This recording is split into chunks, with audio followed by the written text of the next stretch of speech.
Opo. Yes. Sa aking mga kababayan na nandiyan po sa Veteran Center sa Quezon City at nandito po online sa social media, nagpapasalamat po ako sa inyong suporta sa akin at nagpapasalamat po ako sa pagprotekta nyo. Unang-una po kay Yusek Zulaika Lopez at sa lahat po ng mga personnel ng Office of the Vice President. Lalong-lalo na po bukas dahil meron na naman pong hearing doon sa House of Representatives na ang Committee on Good Governance. Nagpapasalamat din po ang pamilya ni Yusek Laika Lopez, lalong-lalo na ang kanyang ina na si Nina Tanglao, sa inyong tulong sa kanyang anak, sa inyong pagbabantay sa kanya. Alam po natin, malaki po yung trauma na pinagdadaanan niya ngayon.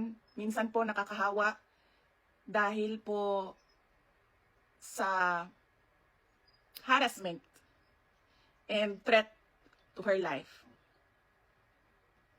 Alam ko po, busy po kayo lahat. Lahat kayo kailangan maghanap buhay dahil mahirap ang buhay ngayon. Pero nandyan kayo para magpakita at magbigay ng suporta sa akin at sa opisina ng Vice President. Gusto ko lang ipaalala sa ating mga kababayan na ayaw natin ng kaguluhan. Na tayo ay may karapatan sa peaceful assembly at tayo ay may karapatan na magsalita kung ano yung nararamdaman natin at gusto nating makita mula sa ating gobyerno. Ang gusto natin makita ay genuine public service.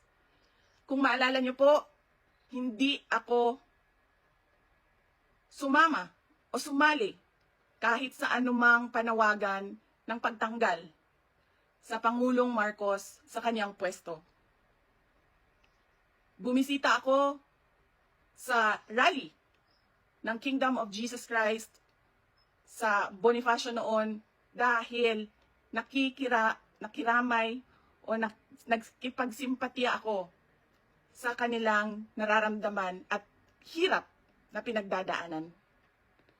Ang lagi kong panawagan sa taong bayan ay hingin, idemanda sa gobyerno na ibigay nila ang serbisyo na karapat-dapat para sa mga Pilipino. Simulan na natin sa mga campaign promises. Dapat po, pag ang politiko ay nag-promise na magbibigay ng 20 pesos per kilo na bigas, dapat ay tinutupad yon dahil binoto ka ng mga tao base sa mga sinabi mo, base sa mga kampanya mo. Kaya dapat binibigay yan lahat. Kung ano man ang sinabi ng isang tao, ng isang politiko, ng isang kandidato sa entablado, dapat nakikita yan ng taong bayan. At higit pa, dapat ang nakikita natin. Hindi tayo dapat naghihirap, hindi tayo dapat pinapahirapan, kundi dapat nagpapakitang gilas ang ating gobyerno na sila ang pinakamagaling pagdating sa hustisya at karapatan ng mga mamamayan at kabutihan, kaunlaran at peace, kalinaw, kapayapaan sa bayan. Ulitin ko, dapat hinihingi natin sa ating pamahalaan ang karapat-dapat para sa isang maunlad at mapayapang lipunan. Mga kababayan, nararamdaman ko kung ano yung matagal nyo nang nararamdaman. Sinubukan ko na magtrabaho ng maayos sa Department of Education dahil yun naman ang aking pangako sa inyo. Ginamit ko ang pangalan ko, Sara Duterte, Inday Sara Duterte. Sabi ko sa inyo, trabaho, edukasyon, mapayapang pamumuhay. Pero, anong nangyari? binastos ang budget ng Department of Education. Hindi ko na kailangan magbigay ng ebidensya. Nakikita niyo sa General Appropriations Act, simula sa NEP, papunta sa GAB, papunta sa BICAM, papunta sa batas. Nakikita natin yon. Dapat hinihingi natin na matino ang mga namumuno sa atin. Sinabi nila, ako daw ay krung-krung. Ako daw ay baliw. Ako daw ay wala sa tamang pag-iisip. Ano bang sabi ko sa inyong lahat? Psychological test, kahit ano yan, neuropsychiatric test, kahit anong pang test yan. Gagawin ko yan. Dagdagan ko pa ng drug test.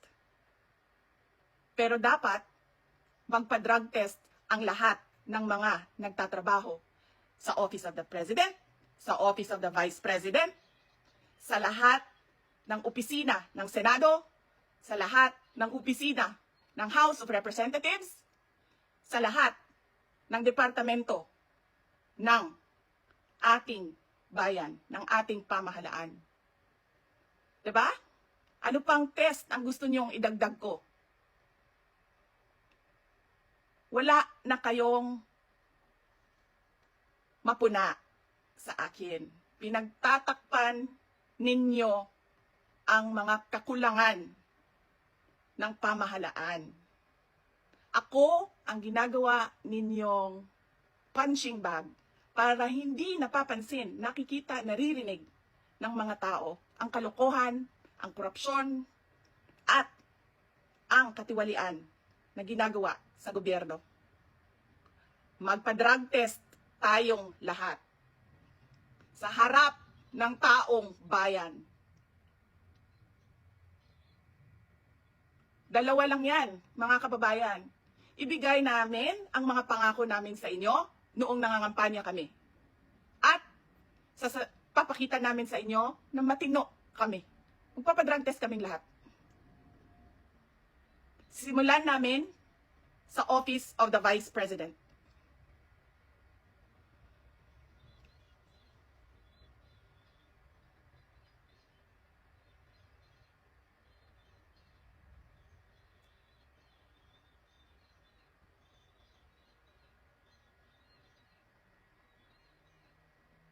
Ayaw nila tayo tigilan dahil hindi tayo sumusunod sa kanila. Hindi tayo nabibili ng pera. Ano pa ba ang kailangan ng isang taong sanay na sa hirap na wala na siyang ibang alam kundi ang maging mahirap dahil hindi niya nakikita ang hustisya mula sa gobyerno? Mabibili mo pa ba yan? Hindi na. Dahil ang tao sanay sa hirap. At mali yun. Mali yun. Na ang taong bayan ay naghihirap.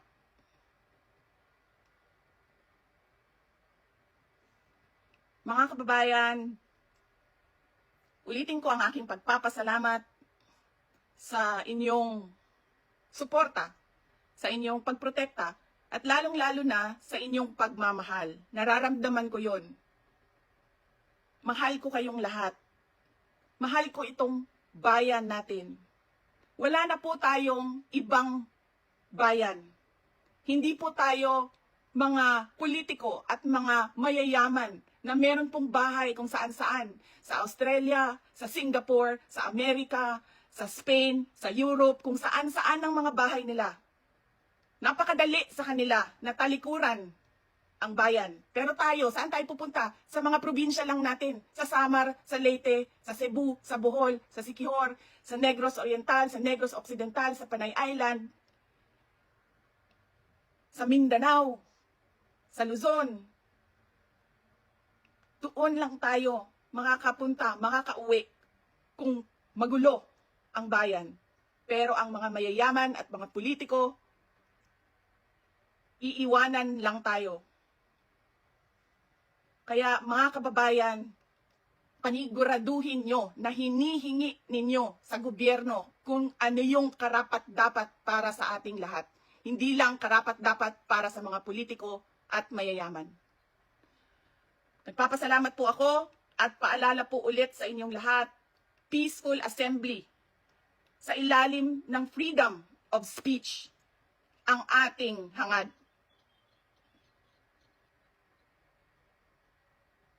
Maraming salamat po. Magandang gabi sa inyong lahat.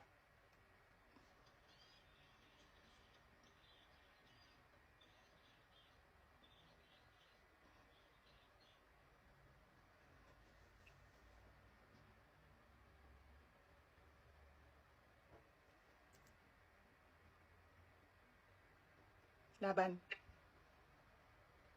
Lumaban kayo.